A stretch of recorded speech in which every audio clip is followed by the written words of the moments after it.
દ્વારકાના ગ્રામ્ય વિસ્તારમાં નિયમિતપણે વીજળી ન મળતા હવે ખેડૂતોમાં ભારે રોષ જોવા મળ્યો। ટેકરી ફીડરમાં આવતા ખેડૂતોએ પીજીવીસીએલને આવેદનપત્ર આપી વીજળીની સમસ્યાનો ઉકેલ લાવવા માટે રજૂઆત કરી છે। વરસાદ ખેંચાયો છે અને ઉપરથી અનિયમિત વીજળી મળતા ખેડૂતોની સ્થિતિ હાલ અત્યારે વધુ કફોડી છે। વીજળીની સમસ્યાને લઈ ખેડૂતો અનેક વખત રજૂઆત પણ કરી ચૂક્યા છે।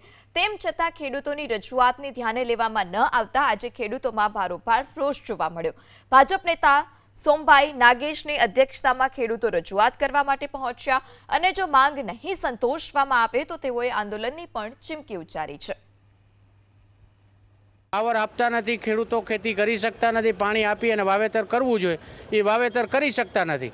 આવી હાલતમાં ખેડૂતોની હાલત ખૂબ ખરાબ થઈ છે।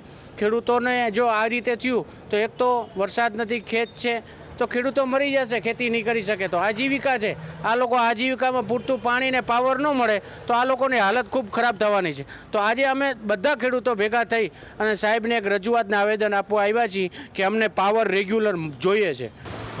પવનની સ્પીડ છેલ્લા 3-4 દિવસથી ખૂબ જ વધારે છે, એને હિસાબે ખેતીવાડી ફીડરોની અંદર પાવર સપ્લાયનો થોડો પ્રોબ્લેમ છે, એટલે બધા ખેડૂતો આવેલા અને આવેદનપત્ર આપેલા છે।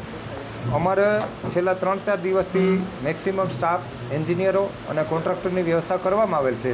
તેમ છતાં પણ આજે હજી પવનની સ્પીડ હોય એટલે વધારેમાં વધારે ઓખામંડળ તાલુકો અને કલિયાપુર તાલુકા બંને તાલુકામાં કોન્ટ્રાક્ટરના વધારેમાં વધારે માણસો અને વધારેમાં વધારે વાહનોની વ્યવસ્થા કરી અને ખેડૂતોને બંને તાલુકામાં વીજ પુરવઠો નિયમિત મળી રહે તેવી વ્યવસ્થા કરવામાં આવશે।